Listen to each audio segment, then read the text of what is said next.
Baik, bismillahirrahmanirrahim. Assalamualaikum warahmatullahi wabarakatuh. Waalaikumsalam warahmatullahi Warahmatullahi wabarakatuh. Waalaikumsalam warahmatullahi wabarakatuh.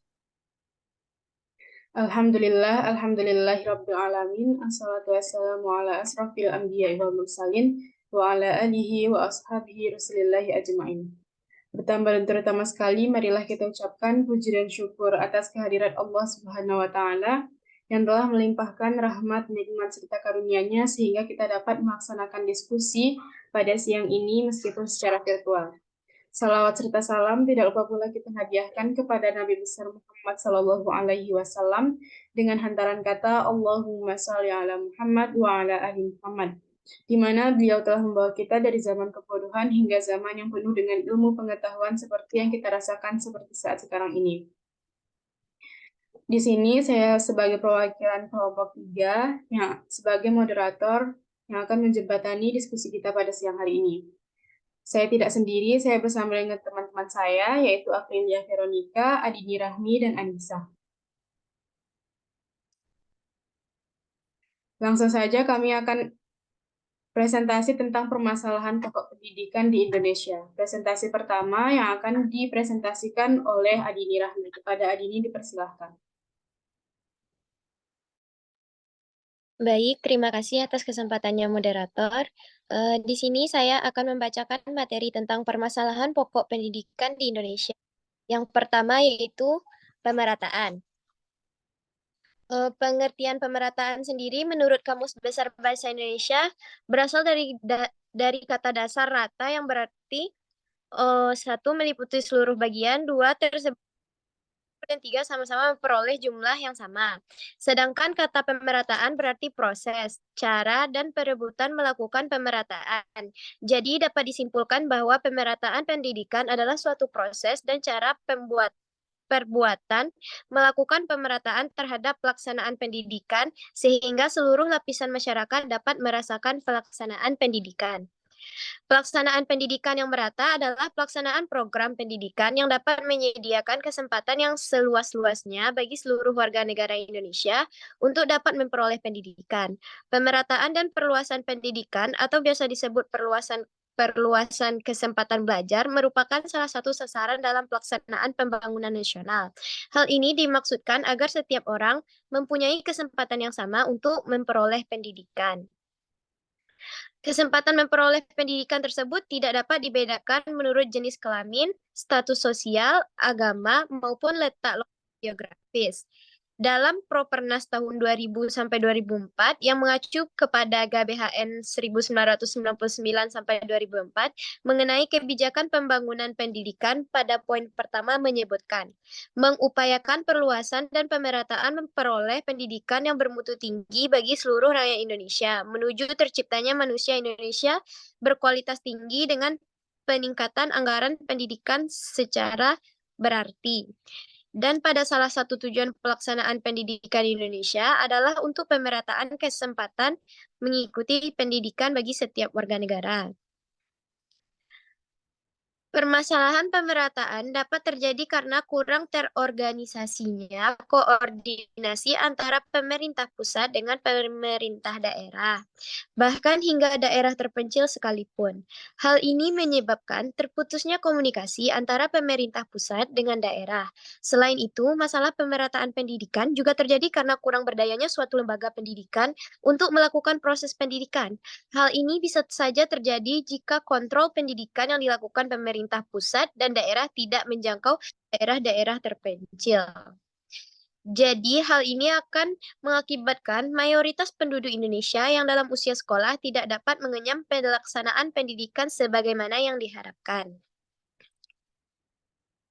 Tujuan pemerataan pendidikan adalah menyiapkan masyarakat untuk dapat berpartisipasi dalam pembangunan dan pengembangan bangsa.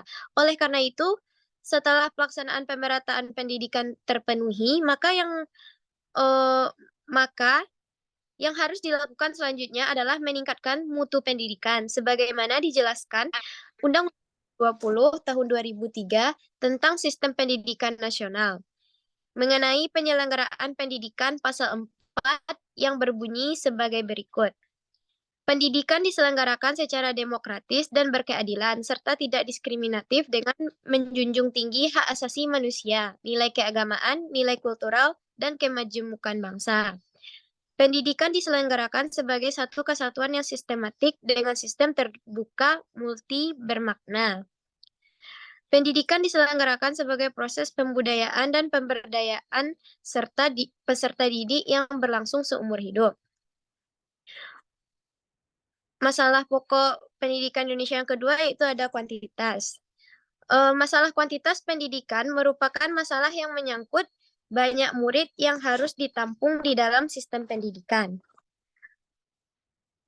Masalah ini timbul karena calon murid yang tidak tertampung di suatu sekolah karena terbatasnya daya tampung. Kesempatan memperoleh pendidikan masih terbatas pada tingkat sekolah dasar. Permasalahan ini mencuat terutama di SD pada tahun-tahun lampau. Tapi saat ini masalah itu sudah bisa teratasi, apalagi dengan telah banyaknya didirikan SD swasta yang dengan kata lain dapat mengatasi permasalahan kuantitas pendidikan. Sisa permasalahan ini ada pada anak-anak yang tinggal di daerah terpencil. Untuk mengatasi masalah kuantitas pendidikan itu, perlu adanya perhatian lebih dari pemerintah agar anak-anak yang tinggal di daerah terpencil ikut merasakan pendidikan. Upaya yang dapat dilakukan pemerintah antara lain dengan membangun SD negeri di daerah-daerah yang masih minim kuantitas pendidikannya, dan tentunya sekolah yang dibangun juga dilengkapi sarana dan prasarana yang lengkap untuk menunjang proses belajar mengajar. Contohnya, seorang anak tidak dapat melanjutkan pendidikan ke sekolah menengah atas karena keterbatasan daya tampung sekolah dan sekolah ini hanya satu-satunya di daerah tersebut. Baik, sekian materi yang dapat saya sampaikan. Saya kembalikan lagi kepada moderator. Baik, terima kasih kepada Adini Rahmi. Selanjutnya, presentasi kedua akan disampaikan oleh Aprilia Veronica. Kepada Aprilia Veronica dipersilahkan.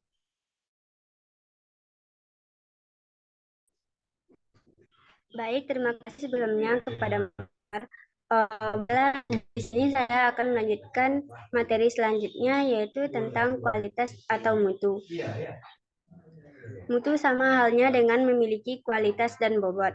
Jadi, pendidikan yang bermutu yaitu pelaksanaan pendidikan yang dapat menghasilkan tenaga profesional sesuai dengan kebutuhan negara dan bangsa pada saat ini. Sejalan dengan proses pemerataan pendidikan, peningkatan mutu untuk setiap jenjang pendidikan melalui persekolahan juga dilaksanakan. Peningkatan mutu ini diarahkan kepada peningkatan mutu masukan dan lulusan, proses guru, sarana dan prasarana, dan anggaran yang digunakan untuk menjalankan pendidikan.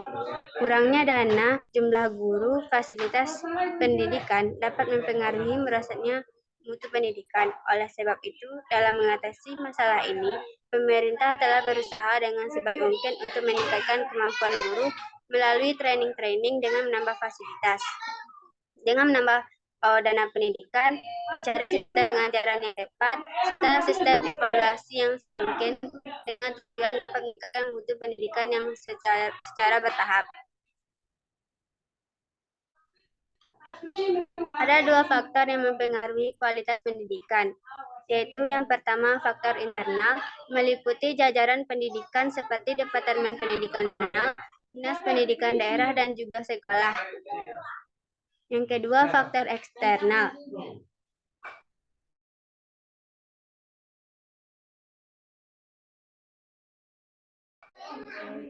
Yang kedua faktor eksternal. Masyarakat merupakan ikon pendidikan dan merupakan tujuan dari adanya dari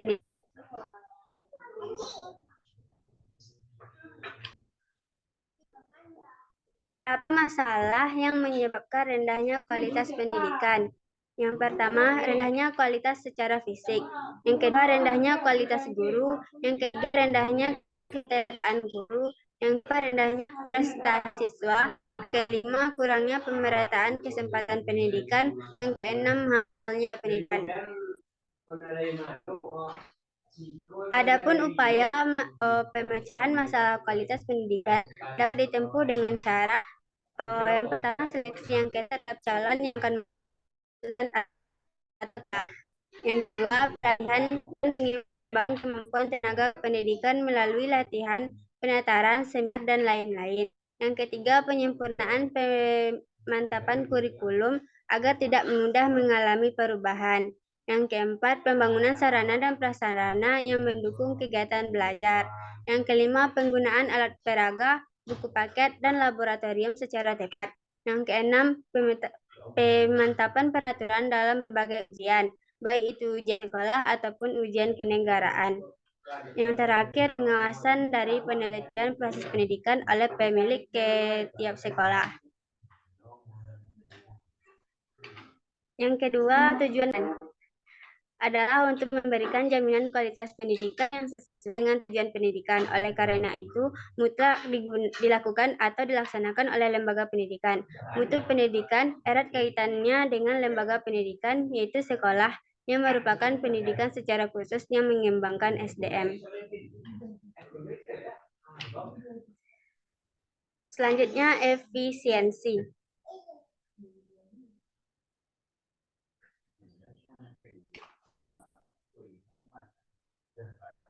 Pengertian efisiensi. Efisiensi adalah apabila sesuatu dalam bidang pendidikan dapat dicapai secara efisien atau berdaya guna. Artinya, pendidikan akan dapat memberikan hasil yang baik dengan tidak menghaburkan sumber daya yang ada seperti uang, waktu, tenaga, dan sebagainya. Pelaksanaan proses pendidikan yang efisien adalah apabila daya gunaan sumber daya seperti waktu, tenaga, dan biaya tepat sasaran dengan lulusan yang produktivitas pendidikan yang optimal. Pada saat sekarang ini, pelaksanaan pendidikan di Indonesia jauh dari efisien, di mana pemanfaatan segala sumber daya yang ada tidak menghasilkan lulusan. Banyaknya pengangguran di Indonesia lebih dikarenakan oleh kualitas pendidikan yang telah mereka peroleh.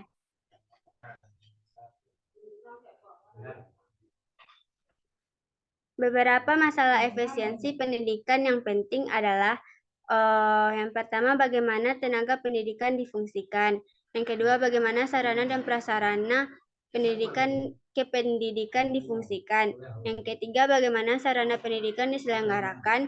Yang keempat, masalah efisiensi dalam memfungsikan tenaga.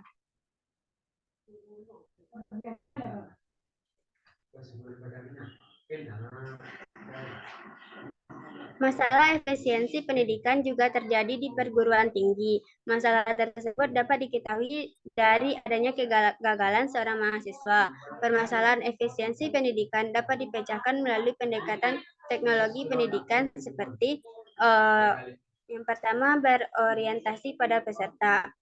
Prinsip berorientasi peserta didik berarti bahwa dalam pembelajaran hendaknya memusatkan perhatian kepada peserta didik dengan memperhatikan karakteristik, minat, potensi dari peserta didik. Yang kedua, pemanfaatan sumber belajar. Pemanfaatan sumber belajar berarti dalam pendidikan peserta didik hendaknya dapat memanfaatkan sumber belajar, mengakses pengetahuan dan keterampilan yang dibutuhkan. Ada tujuan dari efisiensi pendidikan yaitu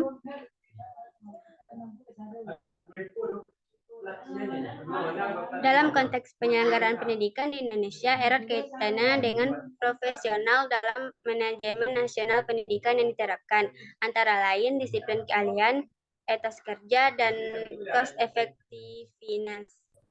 Berdasarkan uraian di atas dapat dipahami bahwa efisiensi pendidikan merupakan salah satu faktor pendukung dalam membentuk lembaga pendidikan yang efektif serta sesuai dengan yang diharapkan. Oleh karena itu, proses pendidikan harus diusahakan agar memperoleh hasil yang maksimal dengan waktu yang terbatas. Sekian penyampaian materi dari saya. Selanjutnya saya kembalikan kepada moderator. Baik, terima kasih kepada Aprilia Veronica. Presentasi selanjutnya akan disampaikan oleh Anissa. Kepada Anissa, dipersilakan. Baiklah, terima kasih kepada moderator. Di sini saya akan memaparkan materi tentang masalah efektivitas pendidikan. Masalah efektivitas pendidikan berkaitan dengan rasio antara tujuan pendidikan yang direncanakan dan diharapkan dengan hasil pendidikan atau output. Artinya, sejauh mana tingkat kesesuaian antara apa apa yang diharapkan dengan apa yang dihasilkan, baik dalam hal kualitas maupun kualitas. Pendidikan merupakan proses yang bersifat teologis, yaitu diarahkan pada tujuan tertentu, berupa kualifikasi ideal jika peserta didik telah menyelesaikan pendidikannya namun belum menunjukkan kemampuan dan karakteristik sesuai dengan kualifikasi yang diharapkan, berarti hal tersebut termasuk masalah efektivitas pendidikan. Permasalahan pendidikan dalam efektivitas ada dua macam, yaitu yang pertama, jumlah tamatan yang dihasilkan tidak sesuai dengan jumlah tamatan yang diharapkan. Yang kedua yaitu kualitas atau mutu pendidikan yang rendah, di mana mutu tamatan yang dihasilkan tidak sesuai dengan mutu tamatan yang diharapkan. Agar masalah efektivitas pendidikan di Indonesia bisa lebih baik, maka pemecahan masalah yang dapat dilakukan adalah dengan melakukan peningkatan kualitas tenaga pengajar yang baik, di mana jika kualitas pendidikan baik bisa dihasilkan lulusan pendidikan yang baik dan siap untuk menghadapi dunia luar. Dengan pemantapan penggunaan dana pendidikan ada untuk mendukung pelaksanaan pendidikan yang efektif dan efisien. Dana pendidikan lebih baik digunakan untuk meningkatkan fasilitas pembelajaran siswa daripada meningkatkan kesenangan pejabat pendidikan yang mengakibatkan tidak kriminal. Dengan pelaksanaan pendidikan yang terorganisir dengan baik, rapi, tersusun, dan disiplin akan meningkatkan efektivitas pelaksanaan pendidikan dan dapat menghemat waktu dan tenaga. Next. Selanjutnya yaitu masalah relevansi pendidikan. Masalah referensi dalam dunia pendidikan berhubungan dengan rasio antara hasil pendidikan atau lulusan yang dihasilkan satuan pendidikan dengan yang diharapkan satuan pendidikan di atas atau institusi yang membutuhkan tenaga kerja baik kuantitatif maupun secara kualitatif.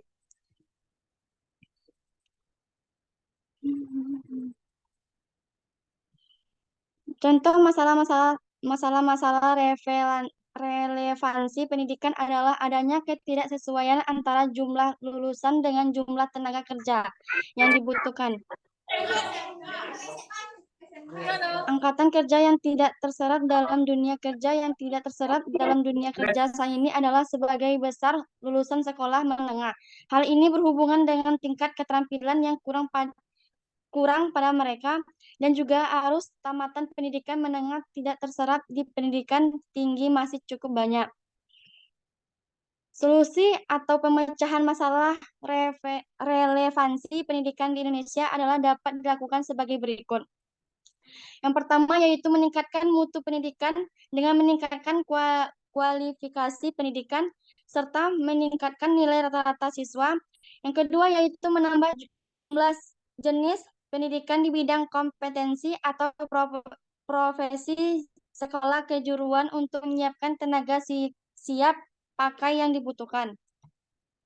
Yang ketiga yaitu meningkatkan kualifikasi institusi dengan melakukan penilaian secara lebih rutin apakah program yang dijalankan institusi tersebut telah memenuhi kriteria sebagai institusi yang siap mencetak siswa-siswa yang berkompeten.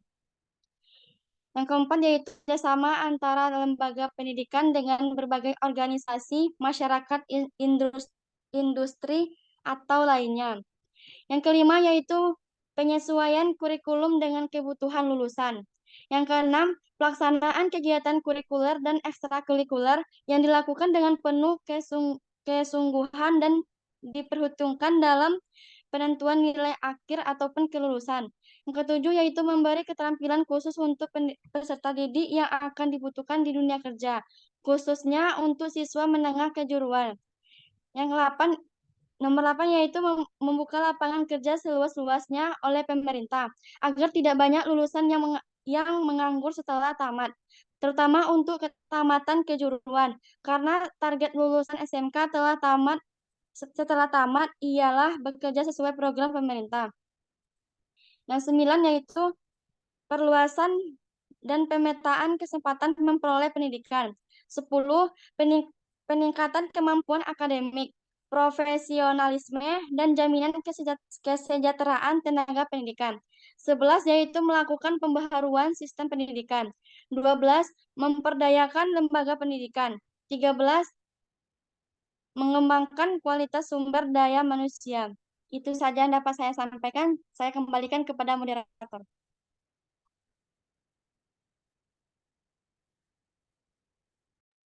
Baik, terima kasih kepada Anissa. Saya akan melanjutkan presentasi tentang masalah tenaga pendidikan dan tenaga kependidikan. Perspektif tentang sekolah sudah banyak berkembang dari dulu hingga saat ini. Dulu, sebuah sekolah sudah bisa menjalankan kegiatan pembelajaran apabila terdapat siswa, guru, dan ruangan untuk proses pembelajaran dengan peralatan dan sarana-prasarana seadanya. Guru juga dijadikan sebagai sumber utama. Ia dijadikan sebagai sumber ilmu. Tugasnya mengalirkan pengetahuan ke siswa. Hal tersebut untuk saat ini sudah tidak relevan, di mana tugas guru sudah tidak menjadi penceramah yang harus selalu berdiri di depan siswa dan menjelaskan semua materi. Melainkan peran guru sudah berubah, di mana tugas guru menjadi fasilitator, mediator, motivator, guna menumbuhkan kreativitas dan daya imajinasi siswa yang bagus. Tenaga pendidik adalah orang yang melakukan kegiatan dalam bidang mendidik, mencakup guru, dosen, konselor, kepala sekolah. Sedangkan tenaga kependidikan merupakan tenaga yang bertugas merencanakan dan melaksanakan administrasi, pengelolaan, pengembangan, dan pelayanan teknis untuk menunjang proses pendidikan pada suatu pendidikan. Dalam segi pembelajaran, guru diharapkan dapat sebagai pengambil keputusan dalam pembelajaran atau sebagai manajer, memberikan arah pembelajaran atau direktur, mengorganisasi kegiatan pembelajaran atau organisator, mengkoordinasi semua pihak yang terlibat dalam proses pembelajaran atau koordinator, mengomunikasikan murid dengan berbagai sumber belajar, menyediakan dan memberikan dorongan belajar atau simulator. Kebanyakan guru belum mampu untuk melakukan multiperannya itu karena kebanyakan sekolah, guru adalah pejuang tunggal, yaitu guru merupakan sumber belajar sebagai pusat tempat bertanya dan juga penempatan guru yang tidak sesuai dengan bidangnya sehingga banyak guru yang merangkap mengajar. Oleh karena itu, tugas guru semakin bertambah sehingga guru tidak memiliki waktu untuk melakukan multiperannya, sehingga tidak dapat mencapai tujuan pendidikan seutuhnya. Beberapa contoh masalah tenaga pendidik dan tenaga kependidikan adalah yang pertama, pendidik tidak berasal dari lulusan yang sesuai dengan jurusannya, di mana terkadang terdapat tenaga pendidik yang merupakan lulusan matematika mengajar kesenian. Hal ini akan mengganggu kualitas hasil pendidikan. Bahkan ada pendidik yang merangkap tugas, contohnya guru yang mengajar matematika tetapi juga mengajar fisika dan kimia. Yang kedua, pendidikan terkadang mengajar secara tidak maksimal karena hanya ingin menjadikan mengajar sebagai penggugur kewajibannya sebagai pendidik. Seharusnya pendidik wajib bertanggung jawab dengan tugas dan pembinaan terhadap peserta didiknya. Yang ketiga, pendidik belum sepenuhnya dapat memenuhi harapan masyarakat, di mana rendahnya mutu lulusan, penyesuaian masalah pendidikan yang tidak kunjung tuntas, yang mengakibatkan kekecewaan masyarakat karena ketidakrelevannya pendidikan dengan kebutuhan masyarakat dalam dinamika kehidupan ekonomi, politik, sosial, dan budaya. Yang keempat, pendidik mengajar tidak sesuai dengan rancangan pembelajaran atau silabus sehingga target dari tujuan pembelajaran tidak tercapai seutuhnya. Yang kelima, tenaga kependidikan biasanya masih berasal dari tenaga pendidik yang merangkap tugas menjadi tenaga kependidikan seperti guru merangkap tugas menjadi administrasi atau tenaga perpustakaan dan lainnya. Yang keenam, kurangnya fasilitas sarana dan prasarana baik bagi tenaga pendidik maupun tenaga kependidikan, sehingga tujuan akhir untuk menciptakan sumber daya manusia yang berkualitas tidak dapat terwujud secara maksimal. Dan yang terakhir, kurangnya apresiasi pemerintah terhadap tenaga pendidik dan tenaga kependidikan berupa gaji yang memadai menyebabkan tenaga pendidik dan kependidikan kurang bisa menerima dan mengurangi kualitas mengajar dan kinerjanya. Pemecahan masalah atau solusi yang dapat dilakukan untuk tenaga pendidik dan tenaga kependidikan adalah dengan menempatkan tenaga pendidik dan tenaga kependidikan sesuai dengan bidang studi atau keahliannya masing-masing, agar pengajaran yang diberikan berjalan efektif dan efisien. Kemudian meningkatkan profesionalisme tenaga pendidik karena tidak ada gunanya kurikulum yang bagus apabila tidak tersedia tenaga pendidik yang profesional. Selanjutnya, meningkatkan kualitas hidup ekonomi tenaga pendidik. Karena seperti kita ketahui, jabatan tenaga pendidik, terutama guru, adalah jabatan yang paling tidak disegani dalam masyarakat modern karena penghargaan ekonominya relatif sangat kurang dibandingkan dengan profesi lainnya. Tenaga pendidik dan tenaga kependidikan harus meningkatkan penguasaan 4 kompetensi, yaitu kompetensi pedagogi, kepribadian, sosial, dan profesional, yang memang harus dimiliki oleh setiap tenaga pendidik maupun kependidikan, agar bisa menjadi tenaga pendidik dan kependidikan yang berkualitas, amanah, dan berkompeten. Baiklah, hanya sekian presentasi dari kelompok kami. Selanjutnya, masuk pada sesi penambahan materi. Silahkan kepada teman-teman yang ingin menambahkan materi.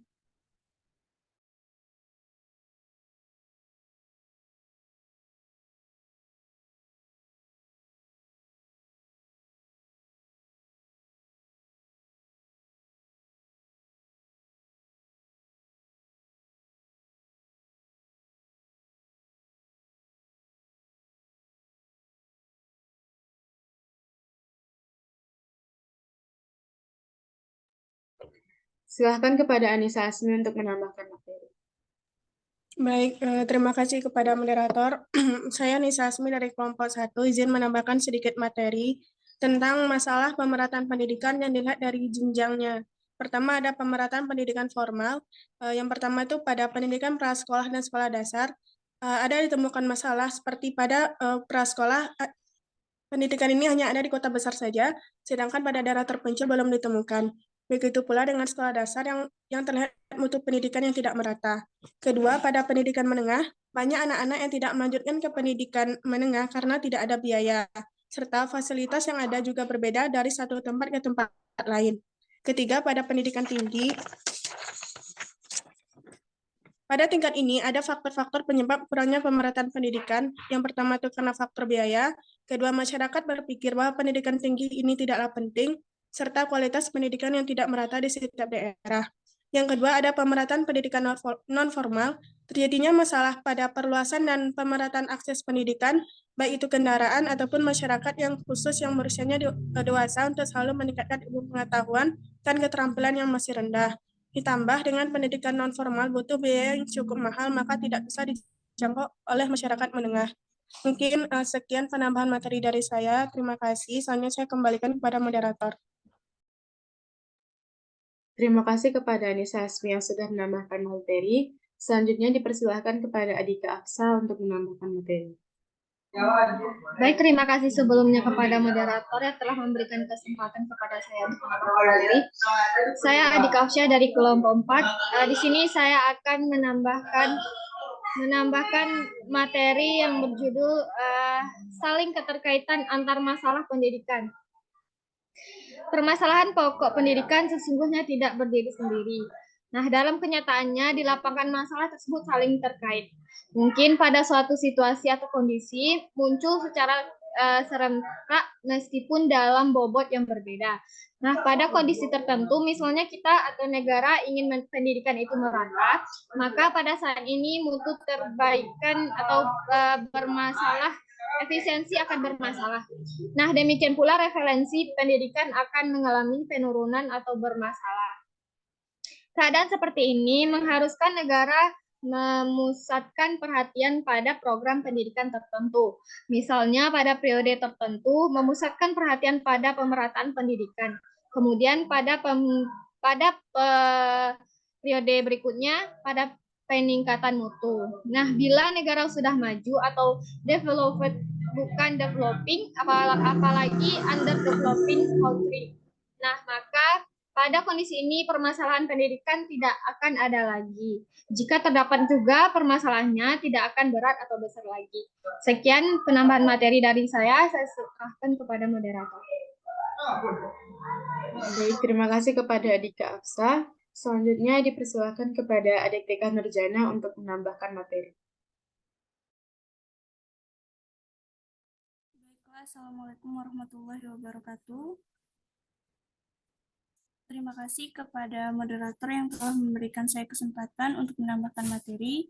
Di sini saya akan menambahkan materi tentang kendala guru dalam menghadapi sistem kurikulum yang sering berubah-ubah.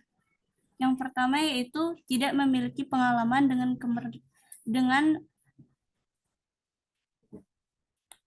program kurikulum yang baru.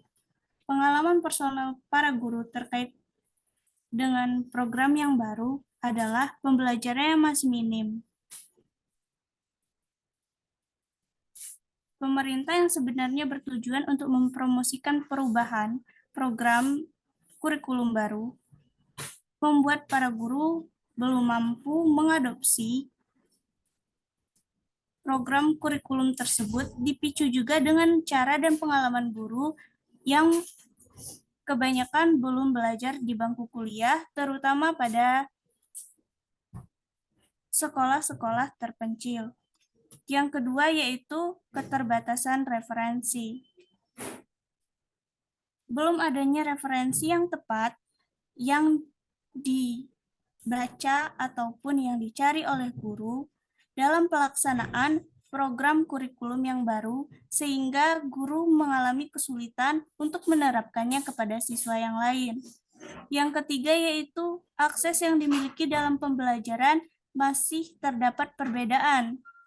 Adanya perbedaan akses digital dan akses internet yang belum merata juga dapat menjadi kendala guru dalam pelaksanaan program kurikulum baru. Yang keempat, kompetensi atau skill yang memadai. Minimnya pengalaman dalam implementasi kurikulum yang baru juga menentukan kualitas atau kompetensi yang dimiliki guru. Beberapa guru bahkan mengalami kesulitan untuk menguasai atau menerapkan keterampilan dasar untuk kebutuhan belajar di era digital. Sedangkan pada saat ini, banyak program-program pembelajaran dan program-program kurikulum yang sudah didasarkan dengan presentasi dan sesuai dengan perkembangan era digital, sehingga untuk melaksanakan kurikulum tersebut, guru dituntut untuk kreatif dan inovatif dengan melibatkan berbagai media atau model pembelajaran yang mendorong siswa untuk lebih aktif dalam proses pembelajaran. Sekian penambahan materi dari saya kembalikan kepada moderator. Baik, terima kasih penambahan materinya Adik TK Nurjana. Apakah masih ada teman-teman yang ingin menambahkan materi? Jika tidak ada, maka kita akan langsung lanjut ke sesi berikutnya, yaitu silakan kepada teman-teman yang ingin bertanya. Pertama, silakan kepada Aulia Putri untuk bertanya. Baik, terima kasih moderator. Perkenalkan, nama saya Aulia Putri dari kelompok 2, izin bertanya kepada kelompok penyaji. Usaha apa saja yang dapat dilakukan pemerintah dalam mengatasi fenomena permasalahan pendidikan di Indonesia, khususnya di daerah terpencil? Sekian pertanyaan dari saya, terima kasih.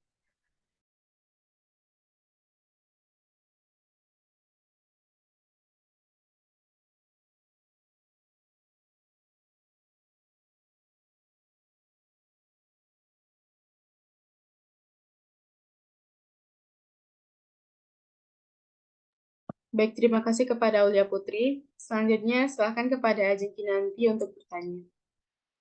Baik, sebelumnya terima kasih kepada kelompok penyaji. Saya akan mengajukan pertanyaan, yang mana pertanyaannya adalah bagaimana mengatasi permasalahan terkait dengan penerapan kurikulum baru yang belum dapat diterapkan secara maksimal sehingga menghambat proses pembelajaran. Sekian pertanyaan dari saya kembalikan kepada moderator.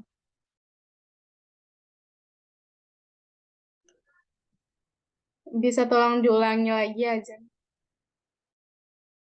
Baik, pertanyaan saya adalah bagaimana mengatasi permasalahan terkait dengan penerapan kurikulum baru yang belum dapat diterapkan secara maksimal sehingga menghambat proses pembelajaran.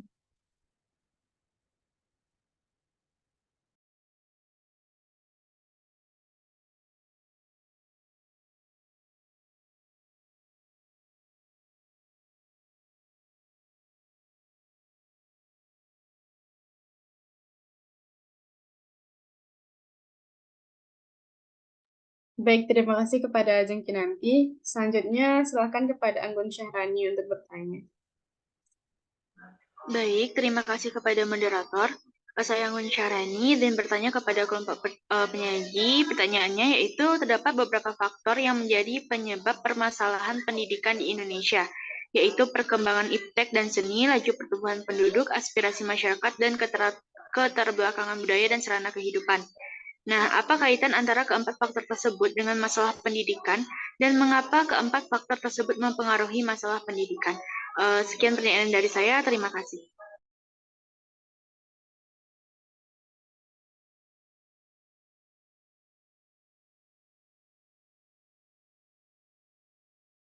Baik, terima kasih kepada Anggun Syahrani. Selanjutnya, silakan kepada Adika Afsal untuk bertanya.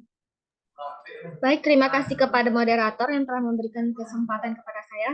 Saya Adika Afsya dari kelompok 4, ingin bertanya kepada kelompok penyaji, yang mana pertanyaan saya yaitu jelaskan upaya apa saja yang harus dilakukan pemerintah untuk meningkatkan mutu pendidikan khususnya di Indonesia.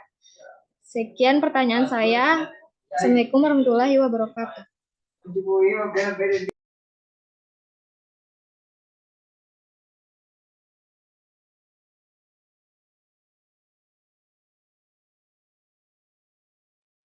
Baik, terima kasih kepada Adika Afsah. Apakah masih ada teman-teman yang ingin bertanya?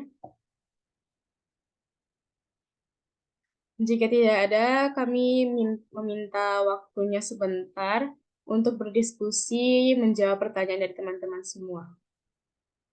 Beberapa waktu. Terima kasih.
Baik, terima kasih atas kesempatan waktunya teman-teman semua. Pada kali ini kami akan mencoba menjawab pertanyaan dari teman-teman. Pertama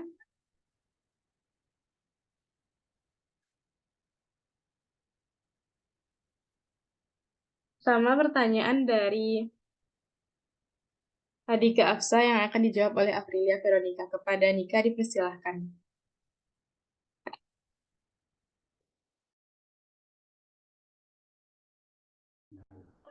Baik.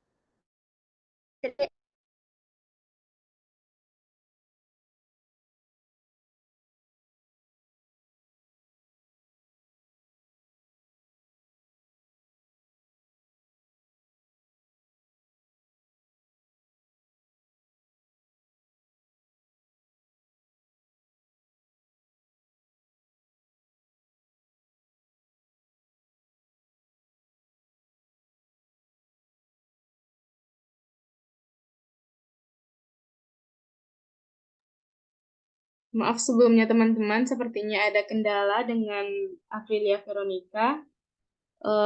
Lanjut saja untuk sementara. Pertanyaan dari Ajeng Kinanti yang akan dijawab oleh Adini. Kepada Adini dipersilahkan. Baik, terima kasih kesempatannya moderator. Saya akan menjawab pertanyaan dari Ajeng Kinanti. Pertanyaannya yaitu, bagaimana mengatasi permasalahan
Baik, memaafkan kekurangan dari sinyalnya teman saya. Apakah bisa dilanjutkan terlebih dahulu dengan Aprilia Veronica kembali? Ya, boleh Silakan kepada Aprilia Veronica untuk menjawab pertanyaan dari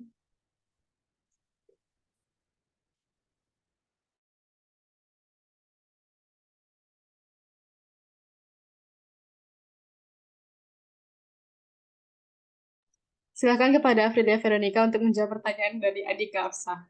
Kepada Aprilia Veronica dipersilahkan.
Maaf sebelumnya teman-teman, saya akan melanjutkan terlebih dahulu dengan menjawab pertanyaan dari Aulia Putri, di mana pertanyaannya adalah usaha apa saja yang dilakukan pemerintah dalam mengatasi fenomena permasalahan pendidikan di Indonesia, khususnya daerah terpencil.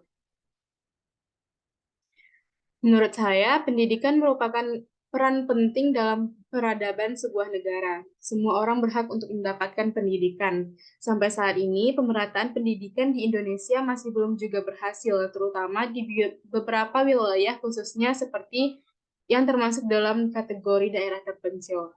Bahkan kesenjangan hasil pendidikan daerah tersebut juga begitu jauh, sehingga mutu pendidikan sangat penting untuk ditingkatkan khususnya di daerah terpencil. Usaha-usaha yang dapat dilakukan pemerintah untuk mengatasi permasalahan pendidikan di daerah terpencil antara lain, yang pertama dengan menyediakan bantuan anggaran dalam pendidikan seperti BOS, bantuan operasional sekolah, bantuan bidik misi, kartu Indonesia Pintar, dan lainnya. Yang kedua, dapat meningkatkan kualitas dan mutu tenaga pengajar seperti PPG atau pendidikan profesi yang melatih kemampuan guru selama kurang lebih setahun. Yang ketiga, melakukan revisi dan memperbaiki kurikulum yang kurang berdampak pada kemajuan pendidikan di daerah terpencil. Yang keempat, mengirimkan tenaga pengajar untuk membantu ketertinggalan pendidikan di daerah tersebut. Contohnya saja program Indonesia Mengajar. Yang kelima, memperbaiki akses transportasi agar perjalanan yang ditempuh lebih mudah dan tidak lagi berbahaya, serta membangun sarana dan prasarana pendidikan untuk meningkatkan kenyamanan proses belajar. Baiklah, sekian jawaban dari saya. Apakah ada teman-teman yang ingin menambahkan jawaban? Silahkan kepada Anissa Asmi untuk menambahkan jawaban. Baik, terima kasih kepada moderator. Saya Anissa Asmi dari kelompok 1. Izin menambahkan sedikit jawaban dari pertanyaan Aulia Putri. Upaya pemerintah untuk mengatasi pendidikan di daerah terpencil yaitu mengumpulkan dana untuk menunjang pembangunan prasarana serta melengkapi sarana sekolah di daerah terpencil tersebut.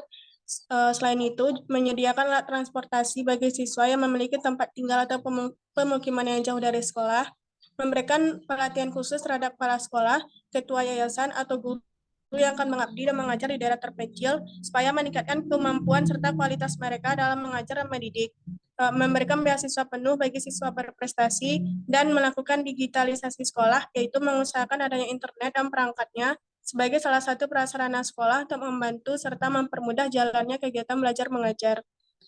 Mungkin sekian tambahan jawaban dari saya. Selanjutnya saya kembalikan kepada moderator. Terima kasih penambahan jawabannya Anissa Asmi. Selanjutnya dipersilakan kepada Alia Hasna Sabita untuk menambahkan jawaban.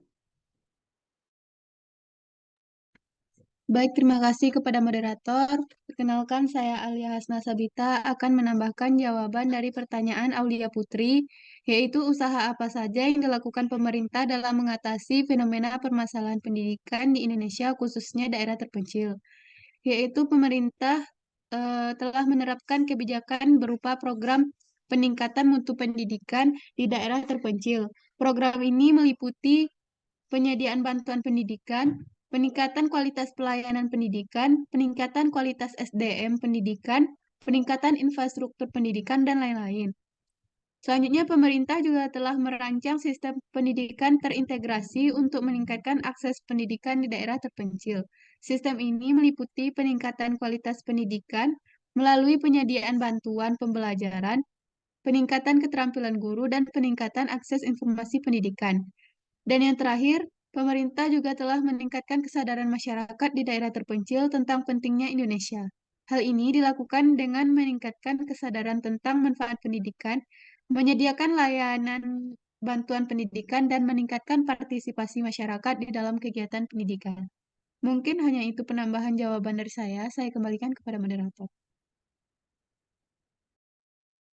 Baik, terima kasih kepada Alia Hasna yang sudah menambahkan jawaban. Apakah masih ada teman-teman yang ingin menambahkan jawaban?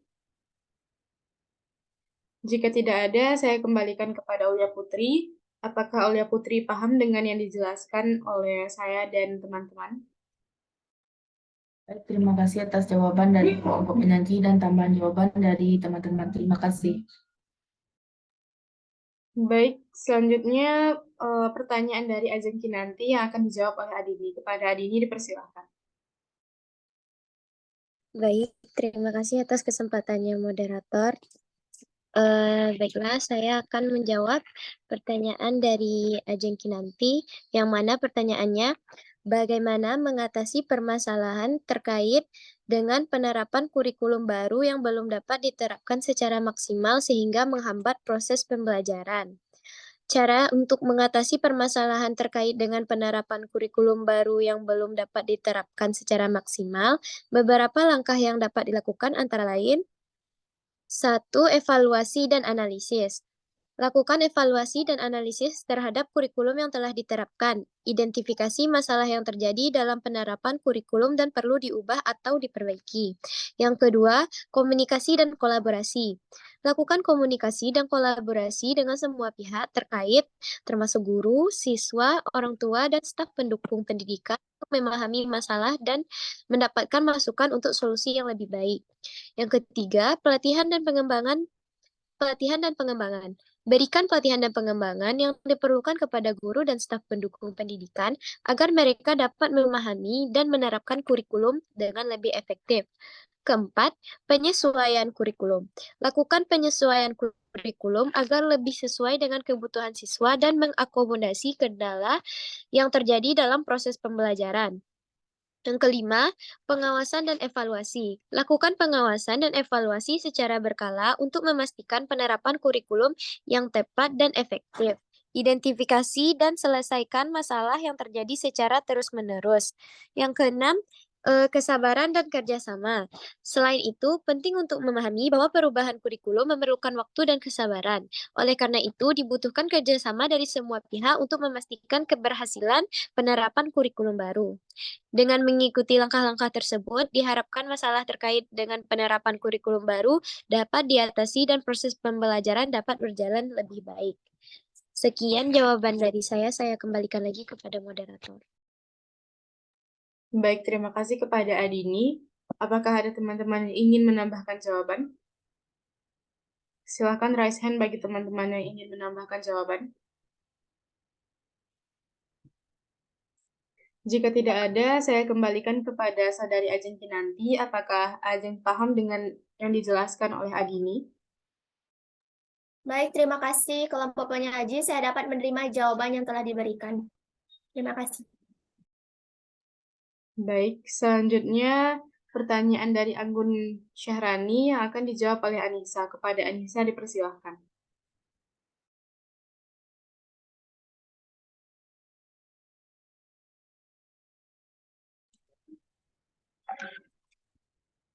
Baiklah, di sini saya akan menjawab pertanyaan dari Anggun, yaitu dengan pertanyaan, pada makalah terdapat 4 faktor yang menjadi penyebab permasalahan pendidikan di Indonesia, yaitu perkembangan iptek dan seni, laju pertumbuhan penduduk, aspirasi masyarakat, keterbelakangan budaya, sarana kehidupan. Apa kaitan antara keempat faktor tersebut dengan masalah pendidikan dan mengapa keempat faktor tersebut melalui masalah faktor karakteristik yang mempengaruhi proses pendidikan. Perkembangan integrasi pengaruh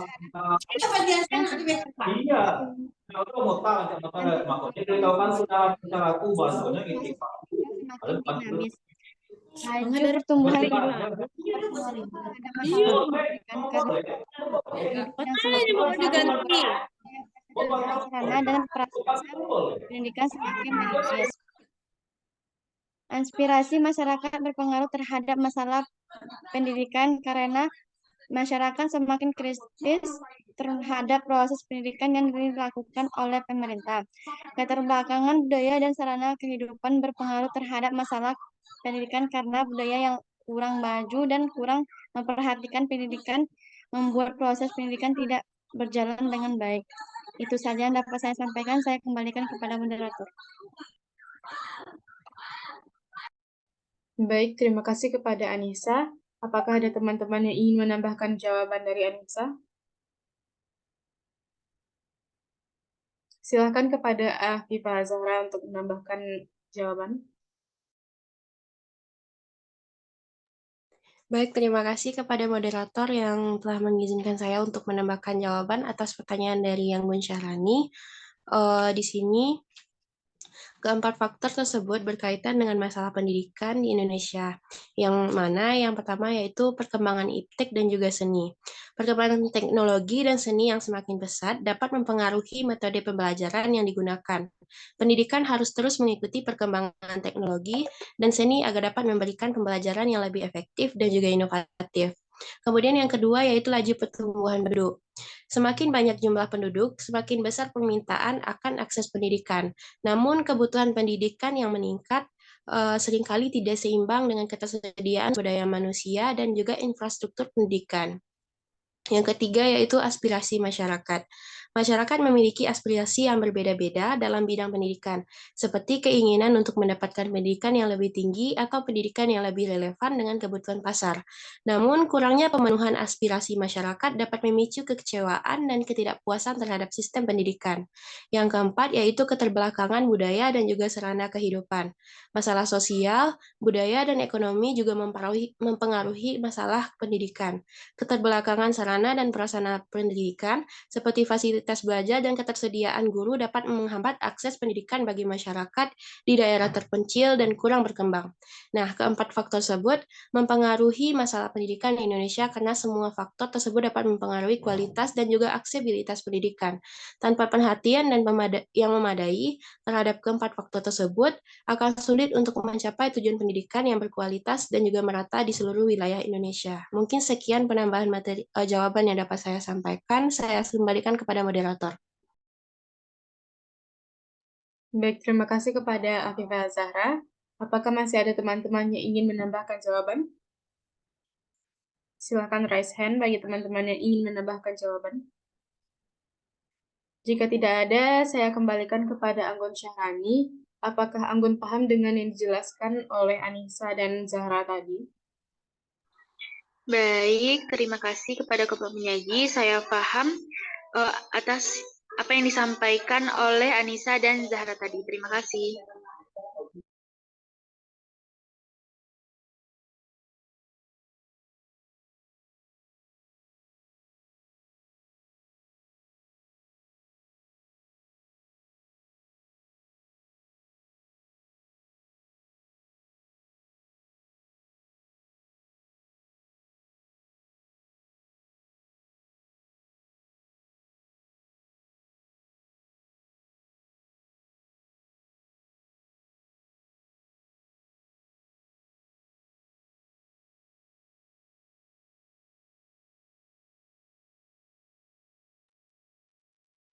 Baik, selanjutnya pertanyaan dari Adika Afsa yang akan dijawab oleh Anissa. Kepada Anissa dipersilakan.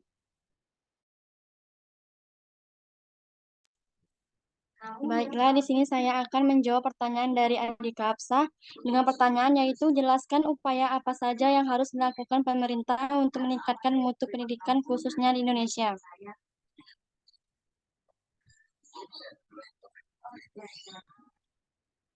Untuk meningkatkan mutu pendidikan di Indonesia, pemerintah harus melakukan beberapa upaya, yaitu menjaga kualitas guru. Pemerintah harus memastikan bahwa guru-guru yang mengajar di sekolah memiliki kualifikasi dan kompetensi yang memadai. Mereka dan harus diberikan pelatihan dan pengembangan terus-menerus untuk meningkatkan keterampilan mereka dalam mengajar. Yang kedua yaitu memperkuat kurikulum. Kurikulum harus disesuaikan dengan kebutuhan siswa dan kondisi sosial, budaya, dan ekonomi di Indonesia. Kurikulum harus memasukkan aspek kehidupan nyata dan aplikasi praktis dari pelajaran yang diajarkan. Selanjutnya, meningkatkan aksesibilitas. Pemerintah harus memastikan bahwa semua anak di Indonesia memiliki akses yang sama terhadap pendidikan. Hal ini termaksud meningkatkan aksesibilitas terhadap sekolah, guru, buku, dan fasilitas pendidikan lainnya. Selanjutnya yaitu mendorong inovasi dan teknologi.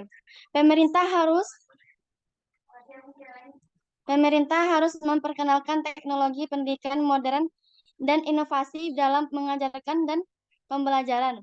Hal ini akan membantu siswa untuk lebih terlibat dalam proses belajar mereka dan meningkatkan efisien pengajaran.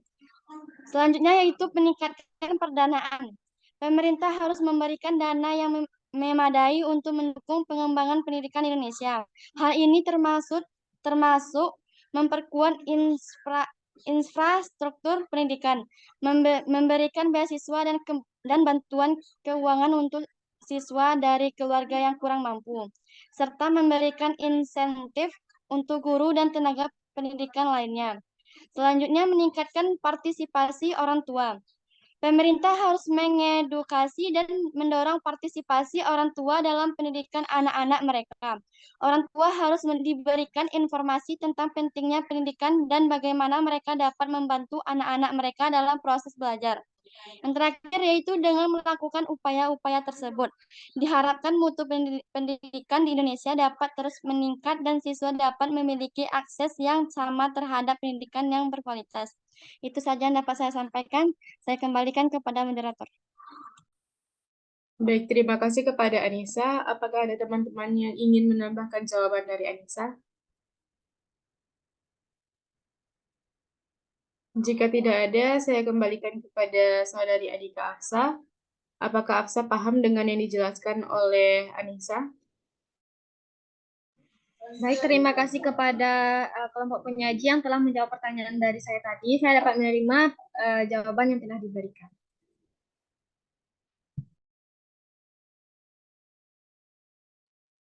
Baik, terima kasih.